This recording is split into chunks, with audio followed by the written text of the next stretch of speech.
It was just over the last few. We have between these two the last total played. They've played 180 games in total. At the moment, Moe have 180, Morwell 197. They've actually had 3 draws. The present winning sequence, Morwell have won the last five straight, and that's probably relevant to Morwell's last 2 years that they've had. They certainly had a good run during the 2013-2014. The highest scores for Moe is 1994, they kicked 23-13-151. For Morwell was 1997, where they kicked the massive 44-15-279.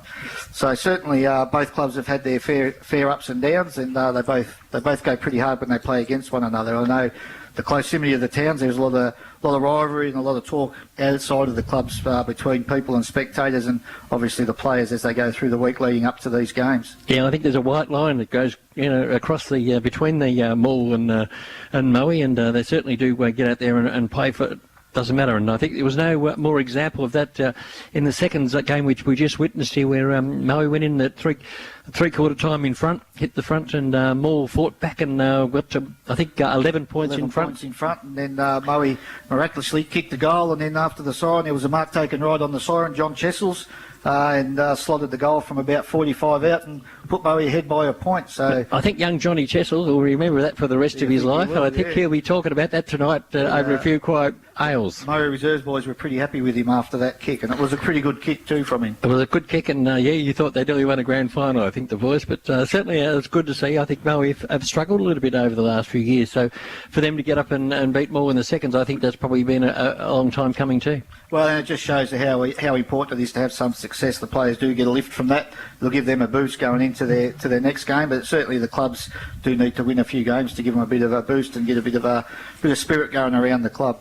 And if anyone's listening in relation to the teams, the teams are both unchanged, which is nearly a record, I think. If George is listening, he'll be shocked. I think it hasn't happened for 2 years that the teams have, as announced, and I might just go through the Moe team. From the back line, we have Parker, Reynolds, McIntosh. Across half-back, we've got Kugel, Lowe and Biffin. The centres are Ainsworth, Blazer and Collings. And then we've got Begiel, Mutke and Van Dyke. And Jenkins, Engley and Bentley. And the rucks, we've got Morrow, Wood and Fry. And in the interchange, we've got Vesti, Cook and Kugel. And the Morwell team? The Morwell team from the back line, we've got Noy, Michael Chunky Duncan, Matty Schultz, Jacobson, Brown, Royal. The centre line, we've got Darby Locke, Michaelides, Boyd Bailey.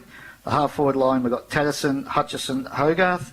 The forward lines, we've got Johnson, Mussel in for his first senior game for Morwell, and Michael Funky Duncan in the other pocket. The rucks, we've got Grinning, Joel Suter, the newly appointed coach during the week, and Tim Ryan, with the interchange being Murphy, Suter and Brereton.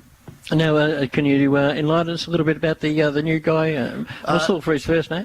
First match, walked into the club 2 nights before the first game, so he's played obviously the first 2 games in the reserves, been best on ground in both of them games. Moves quite well from what I've been told on the track, but yeah, certainly an unknown, just moved to the area and picked Morwell at his club and walked in, and he's probably had a pretty exciting couple of weeks, I'd say. He would have a fair initiation into the club. But I think obviously looking at the club and obviously as a group, Joel Suter has been the captain. He's led. He was best on the ground and so forth in the grand final, and really is led by example. Do you think obviously the gelling of that group behind him will really give it a bit of emphasis today? I think they will. The boys will gel behind him. Joel's obviously been coaching Morwell's under-18s for the last 4 years as well, so he's not new to the coaching game. As you say, he's been captain for the last 3 years of the seniors, won 2 club best and fairest, so he's certainly not new to the leadership roles. The players will gel behind him. He's a very popular player, and probably as it unfolded during the week, he was the obvious choice as to going forward to lead the club. And I suppose my concern from Morwell's point of view is they've gone through from November through till Tuesday. They've had a coach, Dean Warren, who would have implemented a type of game plan and obviously tried to put his stamp on this team. Now Joel Suter's only had from Tuesday to try and obviously turn that around. Yeah, and it'd be interesting to see if the game plan does change. Obviously, you appoint someone as a coach, they come with their ideas and their thoughts of how they want things to unfold and how they want to play out, and then when you change it, as you say, he's only had 3-4 days to really turn that around, implement his own style, and it will be interesting just to see how Morwell do approach it today. Obviously, he spent a couple of years under Harmit Singh, who was. I was talking to a guy from Yorn North, and he. Phillips out last week, and I spoke to him before the game, and he said he learnt more from Harmit Singh in 6 months than he learnt in his whole football career. Yeah. So that was a big rap for him, and so I would suggest that you would think that Joel would be trying to implement that.